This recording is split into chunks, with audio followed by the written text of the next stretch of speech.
Good morning. Morning వ్యాఖ్యానికి స్వాగతం. ప్రముఖ దినపత్రికల్లో వస్తున్న వార్తలు వెనక కథనాలు ఒకసారి చూద్దాం. ఈనాడు చూస్తే ప్రస్తుతం జరుగుతున్న యుద్ధం ఏదైతే ఉందో ఇరాన్కి అలాగే ఇజ్రాయేల్కి అమెరికాకి మధ్య దానికి సంబంధించి ట్రంప్ వరుసగా వార్నింగ్ల మీద వార్నింగ్లు ఇస్తున్నారు. తాజాగా మీ నాగరికతనే నలిపేస్తా అంటూ ఒక్క రాత్రిలో నాశనం చేస్తా ఇరాన్కు ట్రంప్ ఘాటు హెచ్చరిక. ఇప్పటిదాకా వాడని టూల్ కిట్ వాడతామన్న అమెరికా ఉపాధ్యక్షుడు వాన్స్. అలాగే అది అణ్వాయుధమా అంటూ ఆందోళన, కాదంటూ శ్వేత సౌధం వివరణ, హార్మూజ్ను తెరిచేందుకు గడువు పొడిగించిన ట్రంప్, కర్గ్పై అమెరికా భీకర దాడులు, ఇరాన్లో వంతెనలు, రైల్వే నెట్వర్క్ను లక్ష్యంగా చేసుకున్న ఇజ్రాయెల్, ట్రంప్ ఓ ఉన్మాది, మమ్మల్ని ఏమీ చేయలేరు అంటున్న ఇరాన్. దాడులు, ప్రతిదాడులు, డెడ్లైను, సడలింపులు, కవ్వింపులు, బెదిరింపులతో 6 వారాలుగా భీకరంగా సాగుతున్న పశ్చిమాసియా యుద్ధంలో ఉత్కంఠ పతాక స్థాయికి చేరుకుంది. హార్మూజ్ జలసంధిని పూర్తిగా తెరిచేందుకు అమెరికా అధ్యక్షుడు డొనాల్డ్ ట్రంప్ విధించిన గడువు బుధవారం తెల్లవారుజామున 5:30 అంటే భారత కాలమానం ప్రకారం ఉంది. మంగళవారం రాత్రి వరకు ఇరాన్ రాజీకి రాలేదు. హార్మూజ్ను తెరిచి టెహ్రాన్ తమతో ఒప్పందానికి రాకపోతే ఒక్క రాత్రిలో ఇరాన్ నాగరికత మొత్తం నశించిపోతుందంటూ ట్రంప్ మరోసారి తీవ్రస్థాయి హెచ్చరిక అయితే జారీ చేశారు. ఈ వ్యాఖ్యపై ఇరాన్ తీవ్రంగా మండిపడింది. అమెరికా అధ్యక్షుడిని ఒక ఉన్మాదిగా పేర్కొంది. సంధి కుదుర్చుకునే దిశగా సంకేతాలు ఇవ్వాలని ఇరాన్, అమెరికా దాడుల నుంచి విద్యుత్ కేంద్రాలను కాపాడుకునేందుకు మానవహారాలుగా ఏర్పడాలని తమ దేశ ప్రజలకు పిలుపునిచ్చింది. గల్ఫ్లోని అమెరికా మిత్ర దేశాలపై దాడులను మరింత ఉధృతం చేస్తామని కూడా హెచ్చరించింది. ఈ పరిణామాలతో పశ్చిమాసియాలో ఏ క్షణాలు ఏం జరుగుతోందని యావత్ ప్రపంచం ఊపిరి బిగపట్టి చూస్తోంది. దౌత్య ప్రయత్నాలతో చివరి నిమిషాల్లోనైనా అమెరికా ఇరాన్లను ఒప్పించి యుద్ధాన్ని నిలిపివేయాలని కూడా మధ్యవర్తులు ప్రయత్నిస్తున్నారట. ఏది ఏమైనా ట్రంప్ హెచ్చరికలుగా అయితే ఇరాన్ ఎక్కడా భయపడట్లేదు. ఇరాన్ అయితే తగ్గేలా లేదు. అలాగే ట్రంప్ కూడా సంధి కుదుర్చుకోవడానికి రావట్లేదు.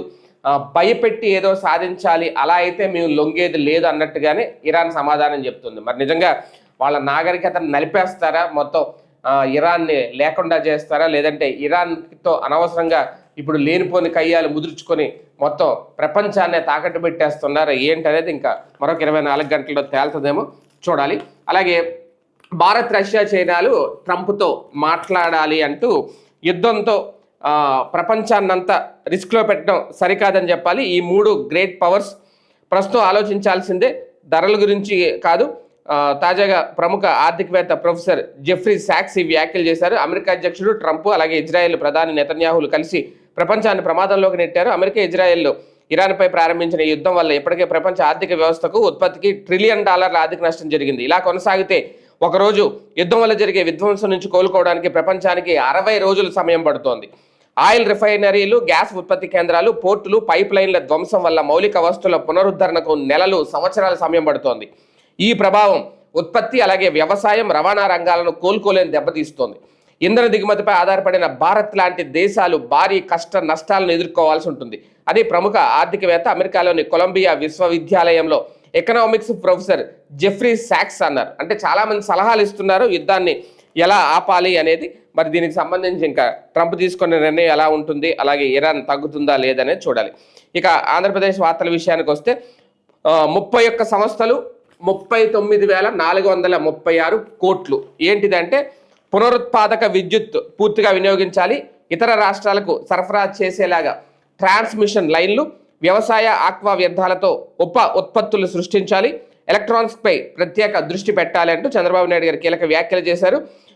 ఎస్ఐపిబి సమావేశంలో ఆయన పెట్టుబడులకు సంబంధించి ఆమోదానికి సంబంధించి జరిగిన దాంట్లో ఈ వ్యాఖ్యలు చేశారు. రాష్ట్రంలో ఉత్పత్తి అయ్యే సౌర విద్యుత్తును పూర్తిగా వినియోగించుకోవడంపై దృష్టి సారించాలి అంటూ సీఎం చంద్రబాబు అధికారులు ఆదేశించారు. రాయలసీమ జిల్లాలో భారీ ఎత్తున పునరుత్పాదక ప్రాజెక్టుల ఏర్పాటుకు అవకాశం ఉంది అన్నారు. సచివాలయంలో రాష్ట్ర పెట్టుబడుల ప్రోత్సాహక మండలి ఎఫ్ఐపిబి 16వ సమావేశం నిర్వహించారు. ఇందులో 31 సంస్థలకు సంబంధించి 39,436.84 కోట్ల పెట్టుబడులు ఆమోదించారు. ఈ సమావేశంలో సీఎం మాట్లాడారు. పునరుత్పాదక రంగంలో పెట్టుబడుల ఆకర్షణకు అవకాశం ఉంది, వాటి నుంచి వచ్చే విద్యుత్తును ఎలా ఉపయోగించుకోవాలి ఏంటి, ఇవన్నీ కూడా ఆయన స్పష్టంగా కొన్ని కీలక వ్యాఖ్యలు అయితే చేశారు. అలాగే మా ఇంటి నుంచి మన నేల తల్లి ఇలా అంటూ చందమామను చుట్టేసిన ఒరాయన్ క్యాప్సిల్, కనీ విని చూడని దృశ్యాలను క్లిక్ మనిపించిన వ్యోమగాములు, ఒరాయన్ వ్యోమనౌక కిటికీ నుంచి ఆర్జెమిస్ 2 అలాగే వ్యోమగాములు తీసిన ఒక చిత్రం అయితే ప్రచురించారు. అంటే మన ఇంటి నుంచి నేల తల్లి ఎలా ఉంటుంది అనే దానికి సంబంధించి ఒక అద్భుతమైన ప్రయోగం అని చెప్పాలి. శాస్త్రవేత్తలు ఇటువంటి ప్రజలకి పరిచయం చేస్తూనే ఉంటారు. వాటిలో ఇదొకటి అని చెప్పాలి. ఒక రకంగా ఇటువంటి చాలా ఇంట్రెస్టింగ్గా ఉంటాయి. దీనికి సంబంధించి లోపల పేజీలో అయితే రాసుకొచ్చారు నేల తల్లి ఎలా ఉంది అనేది. రైట్, ఇక నెక్స్ట్ ఇది 11 పేజీ రాసుకొచ్చారు.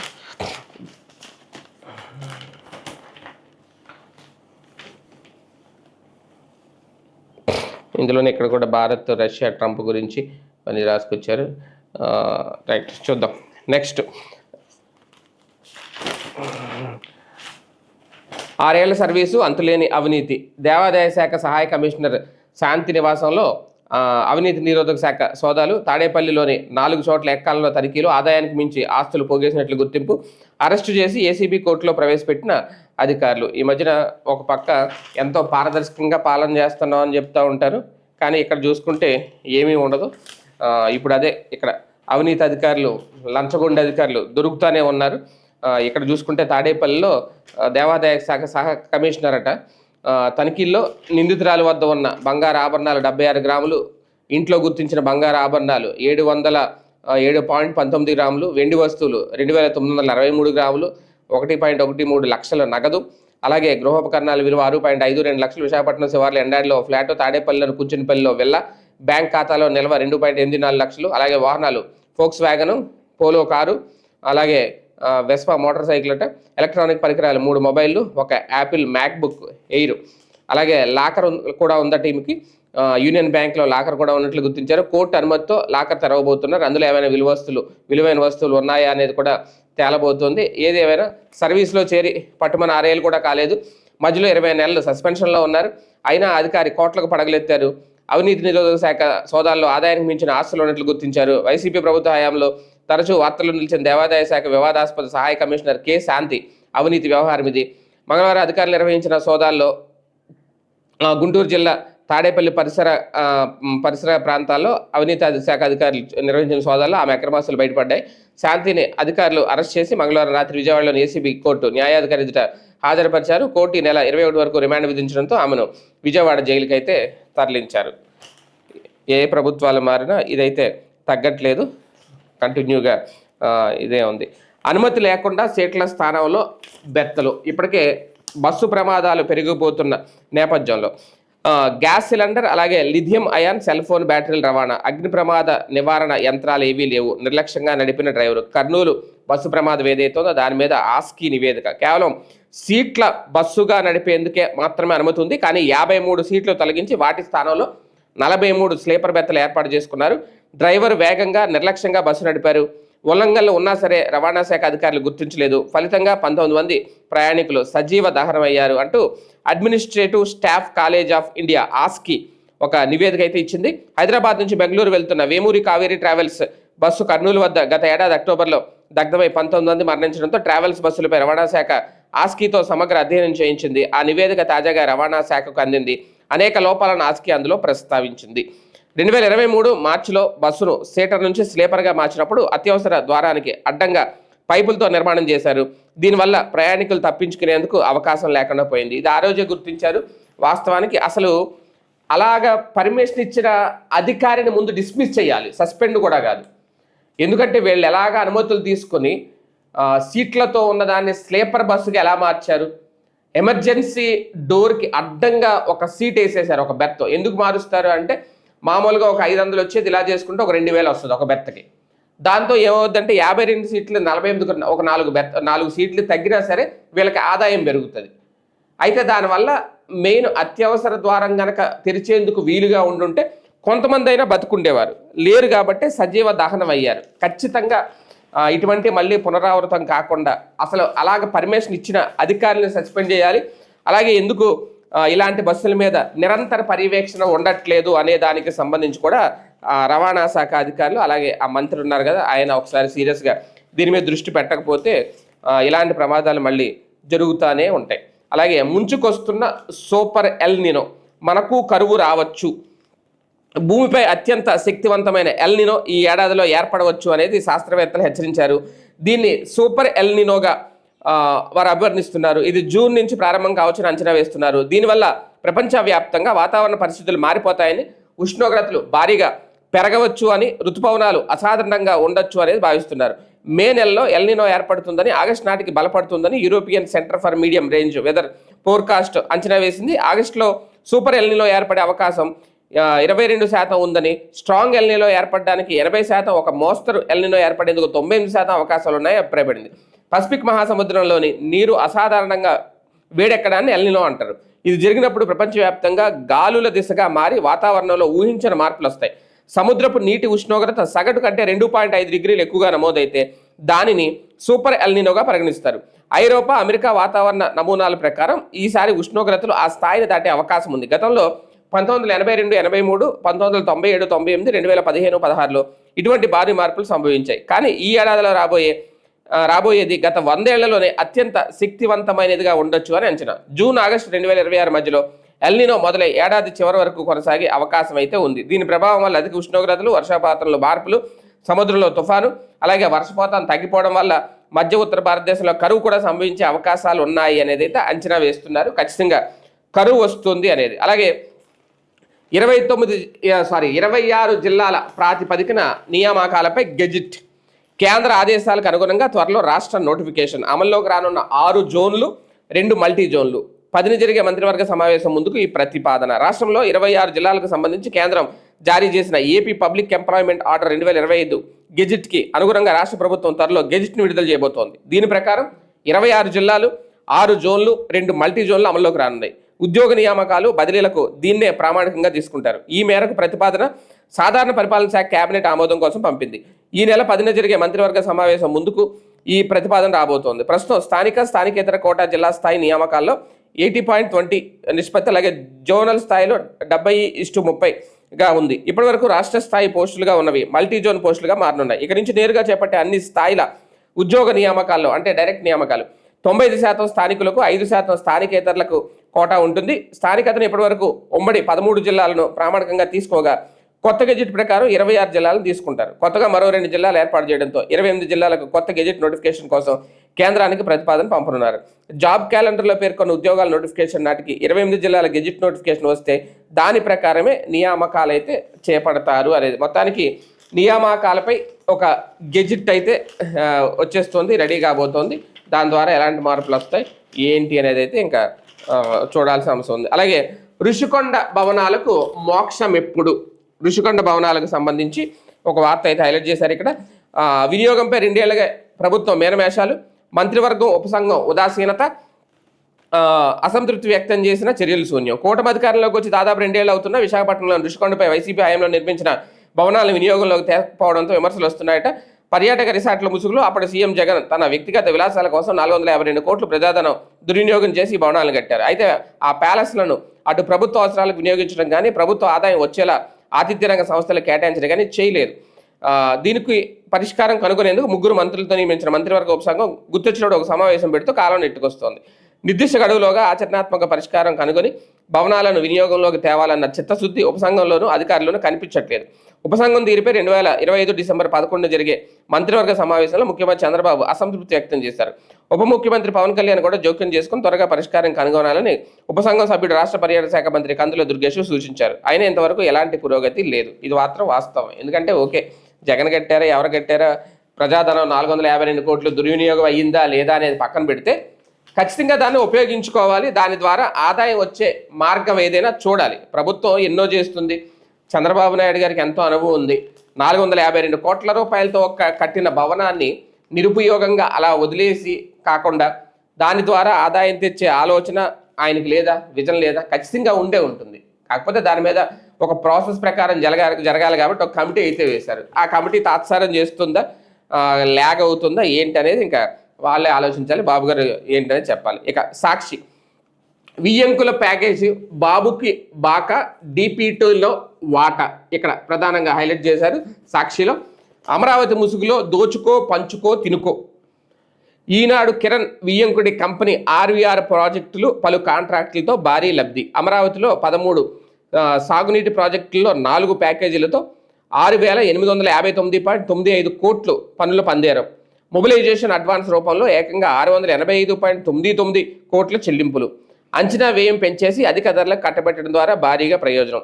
నిత్యం ఉషోదయంతో సత్యం నినదించుగాక అంటూ తెలుగు లోగిళ్లను బురిడీ కొట్టిస్తూ తెల్లారింది మొదలు అనిత్యం అసత్యాలను అచ్చోసి ఒక పార్టీకి కొమ్ము కాసి దశాబ్దాలుగా ఈనాడును ఎలా నడిపారో మనమంతా చూస్తూనే ఉన్నాం. ఇక ఇప్పుడు చంద్రబాబు చెబుతున్న అమరావతి ఆచరణ సాధ్యం కాదని ప్రపంచమంతా మొత్తుకుంటున్నా అది ఎప్పటికీ జరగదని, రోడ్లు వేయడానికి దశాబ్దాలుగా పడుతుందని తెలిసినా దీనివల్ల రాష్ట్రానికి రాజధాని లేకుండా పోతుందని అంతా హెచ్చరిస్తున్నా ఎల్లో మీడియా మాత్రం గంగవెర్రులెత్తుతోంది. ఎందుకు అంటే స్వయంగా ఈనాడు కిరణ్ వియ్యంకుడిని ముందు పెట్టి అమరావతి ముసుగులో ఈ ముఠా వేల కోట్ల కాంట్రాక్టులు చేజిక్కించుకుని లబ్ధి పొందుతుంది కాబట్టే వీళ్లకు రాష్ట్ర ప్రయోజనాలతో ఏమాత్రం సంబంధం లేదు.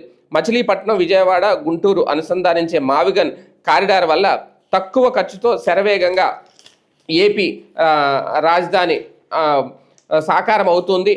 నిపుణుల నుంచి యువత వరకు అంతా స్వాగతిస్తూ చెబుతున్న పచ్చముఠ మాత్రం వేల కోట్ల దోపిడీ కోసం అమరావతి అంటూ మభ్యపెడుతోంది. మావిగన్ ఏపీకి గ్రోత్ ఇంజన్లా మారి రాష్ట్ర ప్రజల భవిష్యత్తుకు బాటలు వేస్తుందని, యువతకు ఉద్యోగ ఉపాధి అవకాశాలు విస్తృతంగా అందుబాటులోకి వచ్చిన మేలు జరుగుతుందని స్పష్టంగా తెలుస్తున్న గజ దొంగల ముఠా మాత్రం దీనివల్ల తమ దోపిడీకి తెరపడుతుందని తీవ్ర ఆందోళన చెందుతుంది. ఇది మొత్తానికి ఇప్పుడు మావిగన్ అనే పేరుతో మరికొన్ని రోజులైతే వైసీపీ ఈ ఎపిసోడ్ అయితే నడుపుతుంది నాకు తెలిసి, ఈ 2 ఏళ్ళు కూడా. ఈ లోపల ఇందులో ఇంకా అమరావతిలో ఎవరికి కాంట్రాక్టులు కట్టబెట్టారు, ఎవరు దోచుకుంటున్నారు, ఇవన్నీ వరుసగా కథనాలు అయితే సాక్షిలో వస్తూనే ఉంటాయి. తప్పదు, ఎవరొకరికి ఇస్తూ ఉంటారు. దాంట్లో ఈ హడావుడైతే నడుస్తూ ఉంటుంది. కాకపోతే ఇంకా ప్రజలు తేల్చుకోవాలి అది కాదా అవునా కాదని. కాకపోతే ఇన్ని రోజులు మరి మావిగన్ అనేది మొన్న 5 ఏళ్ళు ఉన్నప్పుడే పెట్టేసి ఉంటే అయిపోయేది కదా. ఆ 3 రాజధానులు ఇవన్నీ చెప్పుకునే కంటే న్యాయ రాజధాని, పరిపాలనా రాజధాని, ఇలాగా శాసన రాజధాని అని ఇలా పేర్లు పెట్టి 5 ఏళ్ళు కాలం గడిపేశారు జగన్ గారు. అదేదో అప్పుడే మావిగన్ అనేసి చెప్పేసి అప్పుడే ఒక బిల్లు పెట్టేసి తీర్మానం చేసేసి ఉండుంటే అధికారంలో ఉన్నప్పుడు కేంద్రం ఆమోదించేసేది కదా. కేంద్ర ప్రభుత్వం కూడా అనుకూలంగానే ఉంది కదా, సానుకూలంగానే ఉంది కదా, ప్రతికూలంగా లేదు కదా. ఇప్పుడు మళ్ళీ ఇది ఒక కొత్త ఎపిసోడ్, చూద్దాం ఏం జరుగుద్దో. ఇక రాధాకృష్ణ కబడ్దార్ ఒళ్ళు దగ్గర పెట్టుకుని రాతలు రాయండి. ఇది ఆంధ్రజ్యోతి కార్యాలయం దగ్గర వైసీపీ నాయకులు నిన్న చేసిన హడావుడు ఏదైతే ఉందో దానికి సంబంధించి, ఎందుకంటే ఆయన రాసిన రాతల మీద మొత్తానికి ఎట్టకేలకు వీళ్ళందరికీ కాస్తంత ఆగ్రహం వ్యక్తం చేశారు, వెళ్ళారు. మహిళలపై రాధాకృష్ణ వ్యాఖ్యలు ఉద్దేశపూర్వకం అంటూ తీవ్రంగా ఖండించారట వైఎస్ఆర్సీపీ అధ్యక్షుడు వైఎస్ జగన్. ప్రజల్లో మావిగన ప్రతిపాదనపై చర్చను దారి మళ్లించేందుకే అసభ్యకర భాష అనేది. వాళ్ళు ఏమంటారు, ఇలాగ వస్తే అసలు అమరావతి చట్టబద్ధత కల్పించాం కదా, దాని డైవర్షన్ కోసం వీళ్ళు చేస్తున్నారని వాళ్ళ ఆరోపణ. రాధాకృష్ణ కబడ్దార్ అంటే ఏబీఎన్ ఆంధ్రజ్యోతి చెత్త పలుకుపై వైఎస్ఆర్సీపీ శ్రేణులు కన్నెర్ర తమ మనోభావాలు దెబ్బతీసేలా, అసభ్యకర రీతిలో మహిళల్ని కించపరిచేలా, సభ్య సమాజం తలదించుకునేలా ఏబీఎన్ ఆంధ్రజ్యోతి ప్రసారం చేసిన కథనాలపై ఆగ్రహం వ్యక్తం చేస్తూ మంగళవారం ఆంధ్రప్రదేశ్ రాష్ట్ర వ్యాప్తంగా తెలంగాణ రాజధాని హైదరాబాద్లో వైఎస్ఆర్సీపీ నాయకులు నిరసన తెలిపారు. ఏబీఎన్ ఆంధ్రజ్యోతి ఎండీ రాధాకృష్ణపై కేసు నమోదు చేయాలని డిమాండ్ చేశారు. అవి కొత్త పలుకులు కావు, చెత్త పలుకులు అంటూ ఊరూరా ర్యాలీ చేశారు. రాధాకృష్ణ కబడ్దార్ ఒళ్ళు దగ్గర పెట్టుకుని రాతలు రాయాలని హెచ్చరించారు. రాధాకృష్ణ జర్నలిజం కాదని ముమ్మాటికి బ్రోకరేజ్ అని నినాదాలు చేశారు.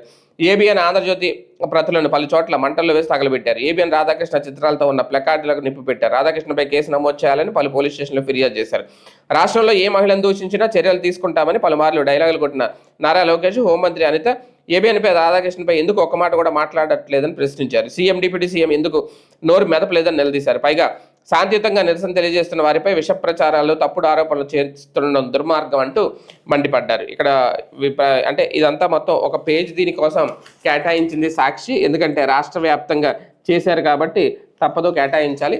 కాకపోతే వీళ్ళ బ్యాడ్ లక్, వాళ్ళ గుడ్ లక్ ఏంటి అంటే ఈ వార్తలు దీంట్లో తప్ప, సాక్షిలో తప్ప ఇంకెక్కడ కనబడం.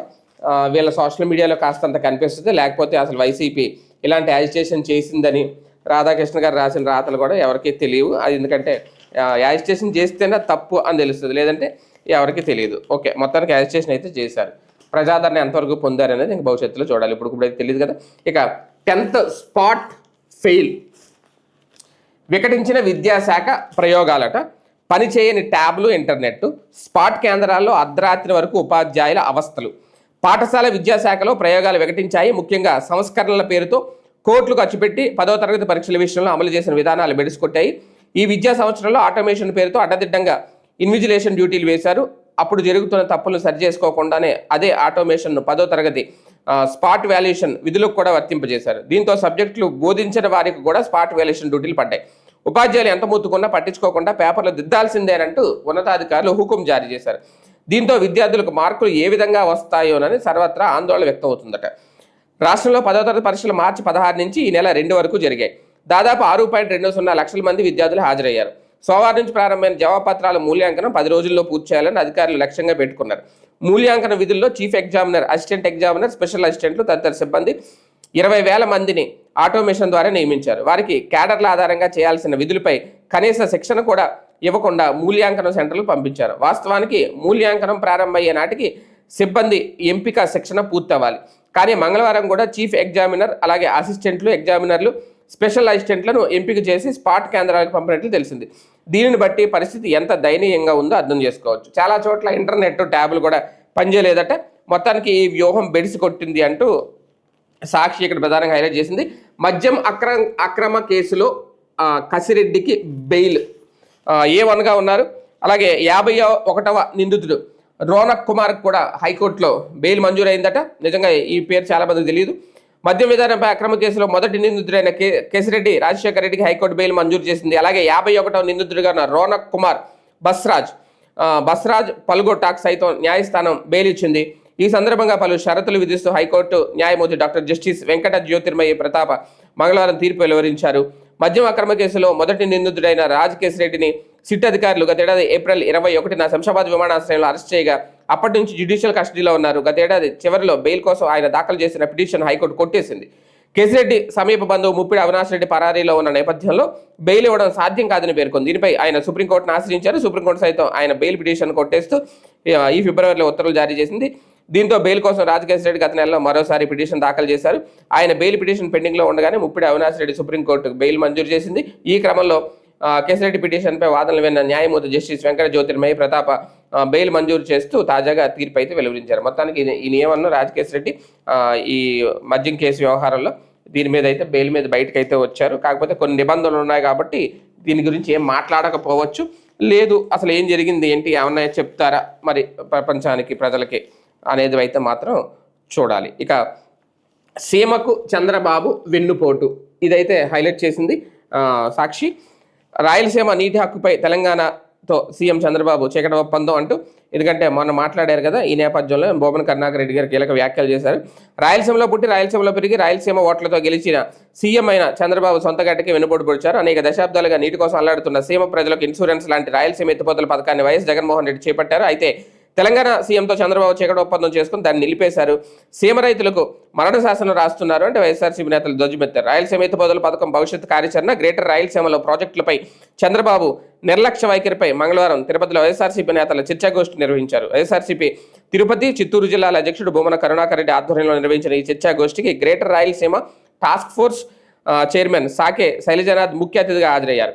మాజీ మంత్రులు Narayanaswamy, RK Roja, ZP chairman Srinivasulu, MLC doctor Sipai Subrahmanyam పలువురు పాల్గొన్నారు. అయితే ఇక్కడ కీలకమైన అంశం, కృష్ణా జిల్లాలో అదనపు వాటా కోసం తెలంగాణ కేంద్రంపై ఒత్తిడి చేస్తున్న కర్ణాటక ప్రభుత్వం ఆల్మట్టి డ్యాం ఎత్తిపెంపు కోసం టెండర్లు పిలిచినా చంద్రబాబు ప్రభుత్వంలో చలనం లేదు. అందువల్ల రాష్ట్ర నీటి హక్కులు ప్రమాదంలో పడుతున్నాయి. రాయలసీమలో 98 లక్షల ఎకరాల సాగు భూమి ఉంది, కానీ 15% లోపు భూమికే నీరు సరఫరా అవుతోంది. శ్రీశైలం డ్యాంలో పూడిక వల్ల 100 టీఎంసీల సామర్థ్యం తగ్గింది. కృష్ణానది ప్రవాహం రోజులు గణనీయంగా పడిపోయాయి. శ్రీశైలం కుడి ఎడమ కాలువల నుంచి నిబంధనలకు విరుద్ధంగా విద్యుత్ ఉత్పత్తి పేరుతో నీటిని కిందకు విడుదల చేస్తున్నారు. మరోవైపు తెలంగాణ ప్రభుత్వం పాలమూరు రంగారెడ్డి ఎత్తిపోతల పథకం పేరుతో శ్రీశైలంలో 800 అడుగుల నుంచి నీటిని తీసుకోవడానికి ఏర్పాట్లు అయితే చేస్తోంది అనేది. ఏది ఏమైనా రాయలసీమకు వెన్నుపోటు పడుతున్నారు చంద్రబాబు అనేది అయితే ఇక్కడ ప్రధానంగా హైలైట్ చేశారు. ఎందుకంటే ఒక పక్క ఆయన జలసిరి అనే ఒక పథకం, అలాగే నీటి వాటాల గురించి మాట్లాడుతున్న నేపథ్యంలో 2 రోజుల నుంచి ఈ వార్త అయితే హైలైట్ చేశారు. మరి ఎంతవరకు ఇది ప్రజల్లోకి వెళ్తుంది అనేది చూడాలి. ఇక ఆంధ్రజ్యోతి వీళ్ళ మీద జరిగిన దాడి ఏదైతే ఉందో దాన్ని అయితే ప్రధానంగా హైలైట్ చేసుకుంది. ఆంధ్రజ్యోతి ఫ్రంట్ పేజీలో బూతు నేతల రోత గోల, వైసీపీ యాగి, హైదరాబాద్ ఏబిఎన్ ఆంధ్రజ్యోతి ప్రధాన కార్యాలయంపై దాడికి యత్నం. ఇక్కడ వీళ్ళు రాసుకొచ్చింది ఏంటంటే ప్రధానంగా భువనేశ్వరిని దూషించి లేని వివాదాన్ని సృష్టించి రాద్ధాంతం చేస్తున్న ఇదే వైసీపీ నేతలు అధికారంలో ఉండగా చేసిందేంటి? శాసనసభలోనే చంద్రబాబు సతీమణి భువనేశ్వర్ని అవమానించేలా మాట్లాడలేదా? ఇది భరించలేక చంద్రబాబు ఇది కౌరవ సభలా మారింది, గౌరవ సభలోనే అడుగు పెడతా అని ప్రతిజ్ఞ చేసి బయటికి నడిచారు. విలేకరుల సమావేశంలో ఇదే అంశం ప్రస్తావనకు వచ్చినప్పుడు తన రాజకీయ జీవిత చరిత్రలోనే ఎన్నడూ లేని విధంగా వెక్కి వెక్కి ఏడ్చారు. నిజానికి అప్పటిదాకా భువనేశ్వర్ ఎప్పుడు రాజకీయ వేదికలపై కనిపించింది లేదు, రాజకీయాల గురించి మాట్లాడింది లేదు. అయినా వైసీపీ నేతలు లోకేష్ని గేలి చేసేందుకు ఆయన తల్లిని అవమానించి అలా మాట్లాడారు. ఇది వారి చరిత్ర. ఇక పవన్ కళ్యాణ్ రాజకీయంగా ఎదుర్కోవడం మాని జగన్ నుంచి పోసాని వరకు పెళ్ళాలంటూ అడ్డగోలు వ్యాఖ్యలు చేశారు. అంటే వీళ్ళు ఏంటంటే వీళ్ళు చేసిన తప్ప ఒప్ప అనేది అనకంటే అప్పుడు మీరు ఏం చేశారు అనేది అయితే ఇక్కడ గుర్తు చేసుకొచ్చారు. వీకెండ్ కామెంట్పై పిచ్చి రచ్చ, వైసీపీ నేతల మానసిక స్థితిని చెప్పడమే ఆ వ్యాఖ్యల ఉద్దేశం అనేది మహిళలను కించపరచడం కానే కాదు. అయినా నానా యాగి చేస్తున్న వైసీపీ నేతలు అధికారులు ఉండగా బూతులే వారి ప్రపంచం. చంద్రబాబు పవన్ లోకేష్లపై నిత్య దూషణాలు, నోరు తెరిస్తే లం ముమ్కో ముతక పదాలే. తమ్మినేని నుంచి పోసాని వరకు అందరిది అదే వరుస. ఆడంగులు అంటూ మహిళలను అవమానించిన రోజా, మొన్నటికి మొన్న చంద్రబాబు దూషించిన అంబటి, నేడు మహిళలకు అవమానం అంటూ దొంగ శోకాలు. జగన్తో రాజకీయంగా విభేదించినందుకు, న్యాయంగా దక్కాల్సిన కుటుంబ ఆస్తుల్లో వాటాడినందుకు సొంత చెల్లి షర్మిలను వదలలేదు. ఆమె పుట్టుకపైన వ్యాఖ్యలు చేసి తల్లి విజయలక్ష్మిని అవమానించేలా వైసీపీ వాళ్ళే పోస్టులు పెట్టారు. అయినా జగన్ కిక్కురు మనలేదు. ఇది వైసీపీ ఘనత. అలాంటి వైసీపీ నేతలు ఏబిఎన్లో ప్రసారమైన వీకెండ్ కామెంట్లో మహిళలను అవమానపరిచారంటూ గగ్గులు పెడుతున్నారు. బూతులపై పేటెంట్ తీసుకున్న ఆ పార్టీ నేతలను ఆందోళన చేస్తూ ధర్నాలకు పిలుపునిస్తున్నారు. ఇది అంటే వాళ్ళు ఒక్కడంటే ఏదంటారు కదా, ఒక 100 మీద జల్లుతారని. మొత్తానికి వైసీపీ మొత్తం పాత కథనాలన్నీ గతం అంతా తవ్వి మళ్ళీ రాసుకొచ్చారు. ఇక్కడ అంటే రాధాకృష్ణ గారు రాసిన దాంట్లో తప్పేం లేదు. గతంలో చేసిన తప్పులు బూతులన్నీ మీవే అంటూ నిన్న చేసిన ఉద్యమం ఏదైతే ఉందో రాష్ట్ర వ్యాప్తంగా దాన్ని నీరుగార్చే ప్రయత్నం. ఇక సౌర విద్యుత్ కేంద్రంగా రాయలసీమ పునరుత్పాదక యూనిట్లు ఎక్కువగా ఏర్పాటు చేయాలి, ట్రాన్స్మిషన్ కోసం గ్రిడ్కు అనుసంధానించాలి, రాష్ట్రం జీపీఎస్ సెంటర్గా మారాలి, వ్యవసాయ ఉద్యాన ఆక్వా రంగాల్లో ఉప ఉత్పత్తుల యూనిట్లను ప్రోత్సహించాలి, క్వాంటమ్ వ్యాలీలో ప్రాజెక్టులు కార్యరూపం దాల్చాలి, గడువులోగా పర్యాటక ప్రాజెక్టులు పూర్తవ్వాలి. అలాగే ఎస్ఐపిబి సమావేశంలో సీఎం చంద్రబాబు నిర్దేశించారు. 39,436 కోట్ల విలువైన ప్రతిపాదనలకు ఓకే చెప్పారట. 1.11 లక్షల మందికి ఉద్యోగ అవకాశాలు కూడా రాబోతున్నాయి. విశాఖలో ఇన్ఫోసిస్, సీమలో గ్రీన్ ఎనర్జీ అంటే ఏడాదిలో మళ్ళీ మరోసారి కూడా గృహప్రవేశాలు ఉండబోతున్నాయి. అలాగే పవన్ కళ్యాణ్ గారు భూగర్భ జలాలను కాపాడుకుందాం, జల సంరక్షణ యజ్ఞం చేద్దాం, భూగర్భ జలాల పరిరక్షణపై ప్రజల్లో చైతన్యం కలిగిద్దాం అన్నారు. అలాగే హైకోర్టు యూకే కోర్టు వ్యాఖ్యలపై ఏపీ హైకోర్టు ఫైర్ అయింది. ఇది వలసవాద మనస్తత్వం అంటూ అవి భారతీయ కోర్టులను తక్కువ చేసేలా ఉన్నాయి. వలసవాద వారసత్వాన్ని భారత స్వతంత్ర న్యాయ వ్యవస్థపై రుద్దడాన్ని అనుమతించం. విదేశీ కోర్టుల ఉత్తర్వుల్లో భారత్లో చల్లో 6 ఏళ్ల బిడ్డ తల్లి సంరక్షణలో ఉండడం అక్రమ నిర్బంధం కాదు, బిడ్డ సంక్షేమానికి భారతీయ కోర్టులు ప్రాధాన్యమిస్తాయి అంటూ బెంచ్ చెప్పుకొచ్చింది.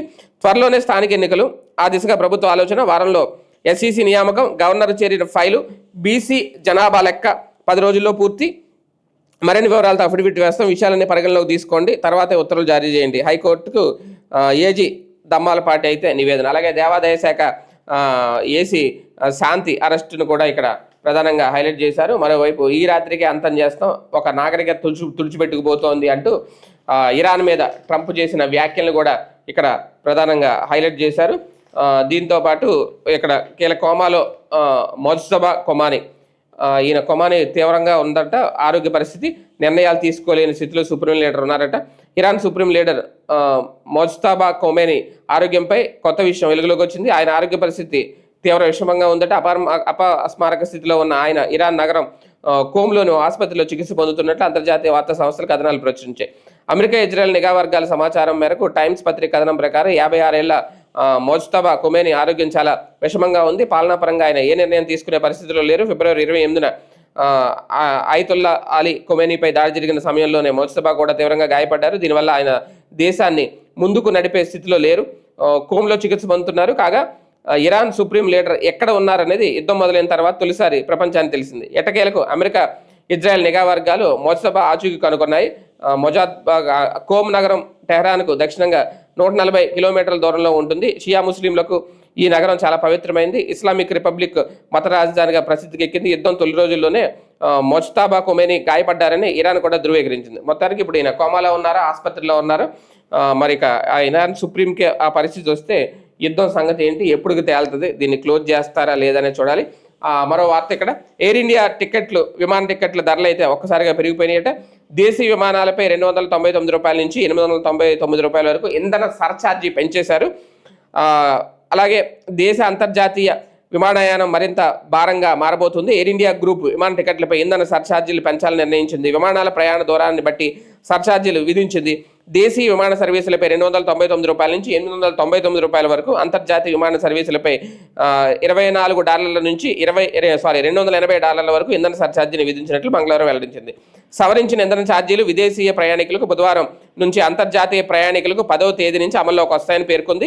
ఇంధన సర్ఛార్జీల పెంపుతో Air India Express, Air India విమానాల టికెట్ ధరలు కూడా పెరగబోతున్నాయి. పశ్చిమాసియాలో యుద్ధం నేపథ్యంలో అంతర్జాతీయ మార్కెట్లో ముడి చమురు ధరలు బొగ్గమన్న నేపథ్యంలోనే ఇటీవల విమాన ఇంధన ధరలను దేశీయ చమురు సంస్థలు కూడా పెంచేశాయి. అయితే దేశీయ విమాన సర్వీసులకు సంబంధించి ఏటీఎఫ్ ధర పెంపును 25%కే ప్రభుత్వం పరిమితం చేసింది. బస్ ఛార్జీలు, రైల్వే ఛార్జీలు పెరిగితేనే ఎవరూ పట్టించుకోవట్లేదు.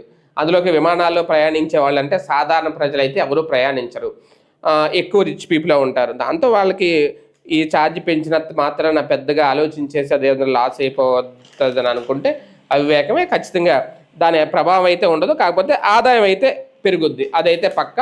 దీన్ని అయితే పెద్దగా ఎవరు పరిగణలోకి అయితే తీసుకుంటారని చెప్పలేం. ఇక రేపే 8వ అసెంబ్లీ ఎన్నికలు, 16వ ఎన్నికలకు పుదుచ్చేరి సన్నద్ధం. భిన్నత్వంలో ఏకత్వంగా పుదుచ్చేరి నిదర్శనంగా చెప్పవచ్చు. దేశంలోని కేంద్రపాలిత ప్రాంతాల్లో ఒకటిగా ఉన్న పుదుచ్చేరి దక్షిణ భారతదేశంలో ఉన్నప్పటికీ ఫ్రెంచి ప్రభావం కలిగిన ప్రత్యేకమైన చరిత్ర, భిన్న సంస్కృతులు, భాషలు, సంప్రదాయాలతో ఒక ప్రత్యేకతను చాటుతుంది.